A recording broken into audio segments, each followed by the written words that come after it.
life offers no guarantees, but the one thing we've learned for sure is that the time we have is indeed precious. The more time we spend with family, friends, and with nature can make the difference between living a good life and living a great one. Join us on our quest to be participants rather than observers, to learn from our mistakes, to share our successes and our failures as we spend all of the time we have chasing our dreams, fueling our passion, and fueling the fire in the great outdoors.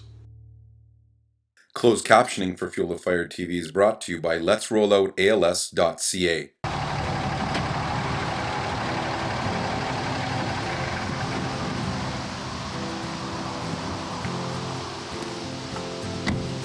Hey folks, welcome to Fuel the Fire TV. It's archery season up here on Manitoulin Island, and we're again a little bit late, just like last year, for our first archery hunt. Now Diane and I are going out and we're going to try something different. Like I said, it's our first hunt. We know there are a couple shooter bucks in one of our favorite spots, and Diane's bringing her crossbow, and just in case Wide 9 shows up, I'm going to bring my compound.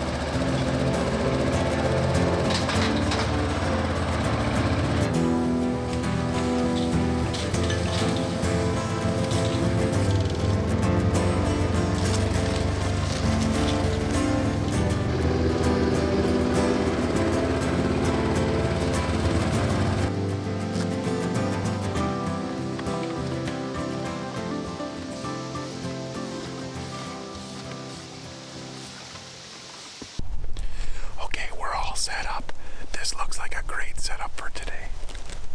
The wind is perfect, and I know that because I checked it using an app that I'm going to talk about in our learning curve segment. But we know it's going to be good because right off the hop, we had a doe. We weren't even finished getting ready in the stand, and there's a doe milling about just over here. The wind is perfect in our favor. I'm hoping we're going to see some action back here today.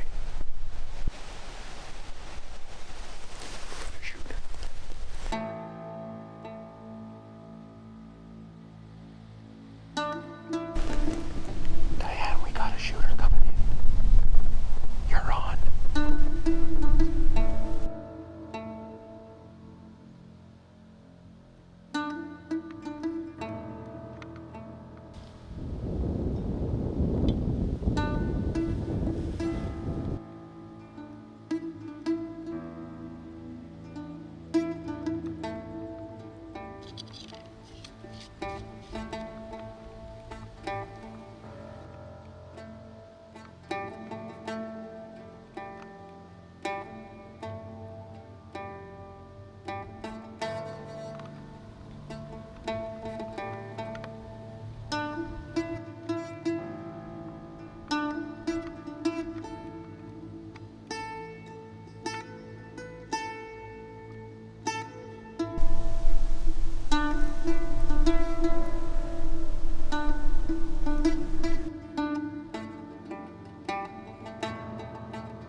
This segment was brought to you by Wikwemekong Tourism. This segment of Fuel the Fire TV is brought to you by Kickaboo Meat Seasoning. Welcome back to Fuel the Fire TV. You know, as outdoor enthusiasts, we are all too familiar with the importance of relationships with the environment and with the people that we share our experiences with. As hunters and anglers, we take that one step further because we become harvesters. And to me, this is critical in our understanding of food sovereignty. Food sovereignty is the ability to choose the food system that we're in and the role that we play in that food system. And remember, food systems involve production, they involve distribution, they involve sales or trade, they involve consumption, and they involve the production of waste.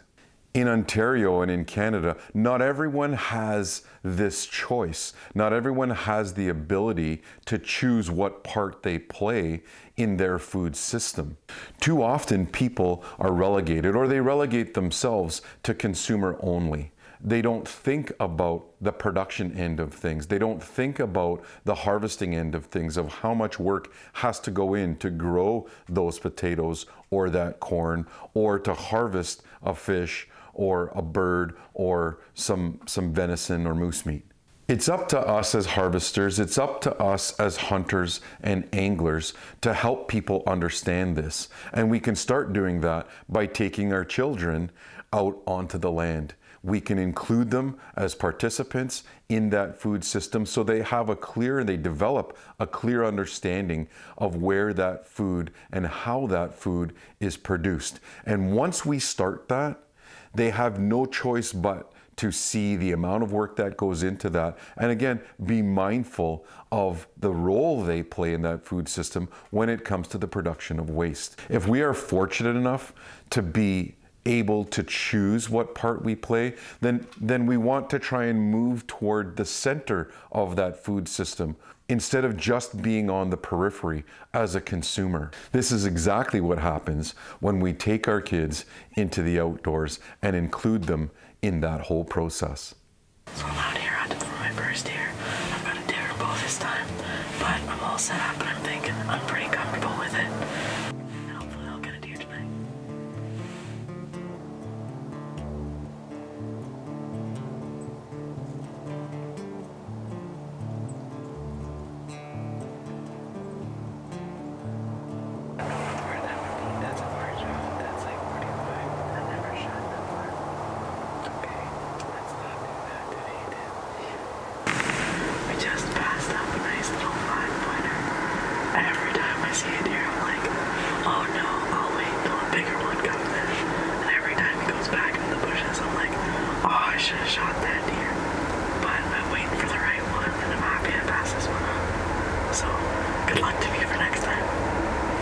Darcy is growing in her understanding of the role she plays in her food system. That's all I could ask for. The rest is up to her. Hey folks, welcome to this week's Wild Game Kitchen. We're here on Manitoulin Island. I'm with Cody Leeson. He's the nutrition coordinator for Nojimo Wintec Health Center. Now, we're going to prepare a venison stock, and tell me a little bit about that.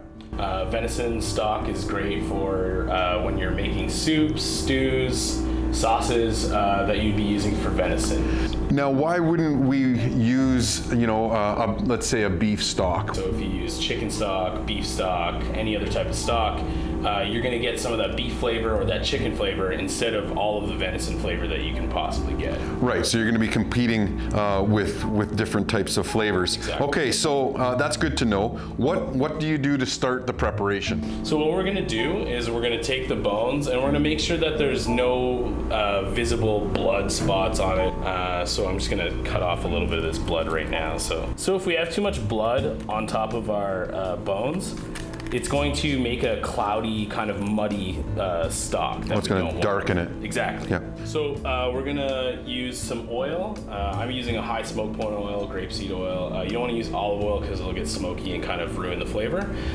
So we're going to use grapeseed oil, coat that. We're going to roast the bones at 400. Some people salt the bones. We're not going to use salt right now. I like to use salt after the fact and as I'm making the sauce or soup and salt it that way. So our bones are ready. We're going to get them into the oven at 400 for about an hour or until they're all evenly brown. Today we're going to get a few things that are going to go well with the venison. So things that the venison might encounter out in the wild. So we got some parsnips, we got some rosemary, thyme, Parsley, probably you're gonna see, probably not a bay leaf or peppercorns. Venison is a little bit stronger of a flavor, so you want to complement strong flavors with some more strong flavors. So you want to have nice strong herbs, nice strong vegetables. So we're ready to go with our bones. They're nice and browned up. We're gonna get them into some cold water. Once we get these into the cold water, we're gonna add all of our vegetables. So we got onions and leeks, celery, carrots, and parsnips. Now we're gonna add our herbs. Now we're gonna bring this to the boil. We're gonna skim off the top, and then we're gonna reduce it to a simmer and cook it for 4 to 6 hours until it's nice and browned up. Actually, almost forgot. We need a little bit of tomato paste. Tomato paste has a lot of umami in it, which is that good meaty mouthfeel, and it also provides some more brownness. All right, well, we've skimmed that off. It looks fantastic. Now, what do we do with it when we're done? So what we're gonna do is probably we're gonna freeze some in these large deli containers. You can use them forever. You can put it in a plastic freezer bag. Use it whenever you wanna make a stock, a sauce, a soup, or where you would use bouillon. If you wanna switch it up and make a deer noodle soup, or you wanna make corn soup, or you wanna make a nice steak sauce with some peppercorns, this is absolutely perfect for that. Awesome. And you know, it has that great matched flavor, so we use some stronger complementary vegetables and spices, right, to match that flavor with the venison. And we put it in there and we can pull it out, nice and easy to use. Absolutely, absolutely. And you can further pair things, so things that the deer might see in the wild. So some berries, so a nice berry, so blueberries added to your sauce, or some stronger herbs on top of it. It'd be great with that. And it's a great way to utilize the whole animal. You maximize the number of meals that you can get. That's a great learning curve, and it's a great wild game kitchen. Thanks, Cody. This segment of Fuel the Fire TV is brought to you by Buckdown Archery. Hey folks, welcome back to Fuel the Fire TV. We're hoping for a little bit of redemption today. Now this is our second sit back here, and as you saw in before the break, Diane has a score to settle with one of the deer that's back here. We've been following and tracking these deer all summer long, so we're pretty confident that we know what's in the area. One of the deer that we're after is called Wide 9, and there's a big story behind him. I talked about him in season 2, and I thought he was harvested, but this year he showed up, and he's a 10-pointer. I'm so excited about that deer. Oh, I see a deer already. Right across, it looks like a doe. Diane, you see that deer?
I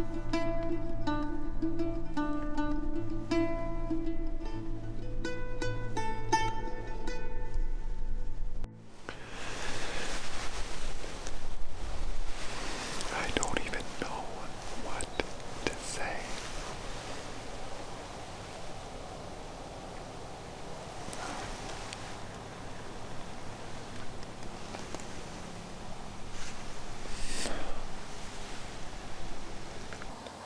Oh man, I cannot believe that just happened. 2 days in that stand, Diane had disappointment, I had disappointment. We both saw the deer that we're after. Both deer are fantastic. Wide 9, I nicknamed him Wide 9, but he's actually Wide 10 this year. I didn't think he would be that wide, but that's the first time we've videoed him, and he's just a fantastic deer. We got busted. You saw he was stomping his hoofs. Something was in there. I think it was those does, and he bolted out of there. Good thing it wasn't us that busted him out of there. But man, talk about fueling my passion and fueling my fire to come back and get outdoors. Stay tuned. We'll be right back. This segment of Fuel the Fire TV is brought to you by Indigenous Tourism Ontario. It's the opener for Whitetail rifle here on Manitoulin. I can see a little 4-point. He's dogging a doe a little bit. She walked out earlier, and then she took off back into the bush, and he followed her not far after. Shots all around me here. I'm hunting a big 8-pointer in here. Big for this area anyway. Probably 110, 120 class 3.5-year-old, which is a good deer. If he steps out, I'm gonna take a crack at him for sure.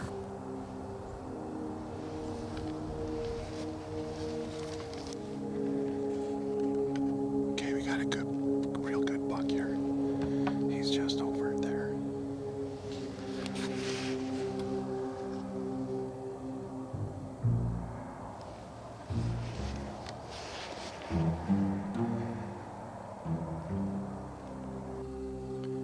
Okay, he's coming.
Man, oh man. Give me a second here. That happened exactly how it was supposed to happen. I can't believe that. That doe came running in across the field, right to the food plot. I don't know what I have for footage. I'm doing it by myself. Man, I hope that footage looks okay, folks. Oh man. And I know the camera is trying to get the light, but I gotta go see this buck. I saw him go down. I'm pretty confident in the shot. It was only 20 yards. So let's go see our buck. Our buck. Come on. But he ran this way. I saw him fall here. Oh yeah, for sure. Look at this guy. Oh my god.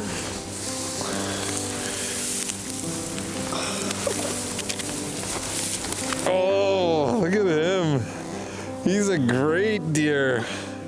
This is a great deer. He's got at least 18, 19-inch main beams.